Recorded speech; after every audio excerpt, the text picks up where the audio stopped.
ये जो माघ महात्म की कथा है, इसकी शुरुआत राजा दिलीप की जिज्ञासा से हुई है।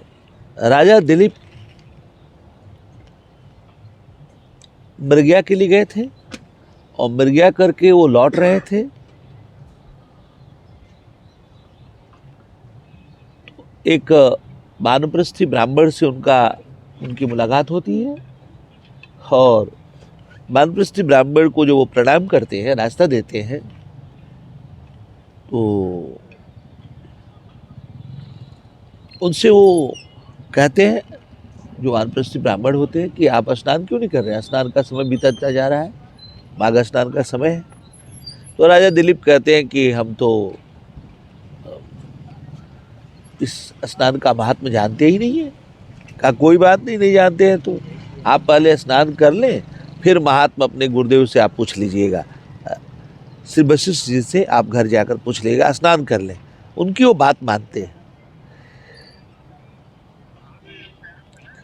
वास्तव में कथा तो तभी है जब आप अनुभूति से गुजरे हों। अनुभूति से गुजरे हुए व्यक्ति के बीच यदि कथा वक्ता बोलता है तो उनकी अनुभूति को अभिव्यक्ति देता हुआ पाया जाता है। और जब हमारी अनुभूति को कोई अभिव्यक्ति देता है तो हमें ज़्यादा चीज़ें संगत नजर आती हैं। तो स्नान का महत्व तो तब जाने जब पहले स्नान कर लें। बहुत प्रैक्टिकल है, बहुत साइंटिफिक है। तो स्नान करने के उपरांत हम सुन पाएंगे।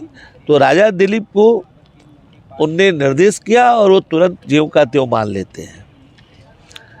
राजा दिलीप मृगया करने के लिए आए थे और राजा दिलीप मृगया करने के लिए तब आए जब पहले वो यज्ञ संपन्न कर लिए थे। यज्ञ के उपरांत कर्मकांड का जो यज्ञ था वो संपन्न हो गया। सब यज्ञ के संपन्न होने पर पहले उनने अवृत स्नान किया। कर्मकांडी तौर पे यज्ञ के संपन्न होने पर जो स्नान कराया जाता है उसको अवृत स्नान कहते हैं। उसके बाद ये माघ स्नान से हुआ। इसका अर्थ क्या है? इसका सार्वभौमिक अर्थ क्या है? इसका अर्थ ये है कि हम अपने कर्मेंद्रियों के द्वारा जो कर्म कर रहे हैं उसके दरमियान पशुता का मूल काम क्रोध लोभ यदि मरता है तो उस स्नान को हम अवृत स्नान की संज्ञा दें। कर्मकांड के बाद का स्नान है वो। और यदि ज्ञान के दरमियान हमारे अंदर का पाप का मूल काम क्रोध मरता है, जो पशुता का मूल काम क्रोध है, यदि उपासना के दरमियान ज्ञान के दरमियान मरता है तो वो जो है माघ स्नान है। पशुता के मरने के बाद प्रभुता की संगति से जो स्नान होता है वो स्नान माघ स्नान है। अब कर्मेंद्रियों का जो स्नान है, कर्मेंद्रियों से व्यवहार करते समय जो स्नान है वो कर्मकांड का अवृत स्नान है और वो स्नान पसीने से लथबद्ध होना है। और जो पशुता के मरने के बाद ज्ञान और उपासना के दरमियान जो पशुता मरती है उसके बाद का जो स्नान है, जो माघ स्नान है, वो प्रेमाश्रु रूप है। उस स्नान से प्रेमाश्रु। तो कर्मकांड के उपरांत स्नान और ज्ञान और उपासना के उपरांत जो स्नान है वो माघ स्नान है। स्नान का भी स्तर अलग अलग है। ये स्नान शब्द से ही स्नातक बना है। जो ग्रेजुएट का हिंदी स्नातक है और पोस्ट ग्रेजुएट का हिंदी परास्नातक है। तो माघ स्नान से आप परास्नातक होते हैं।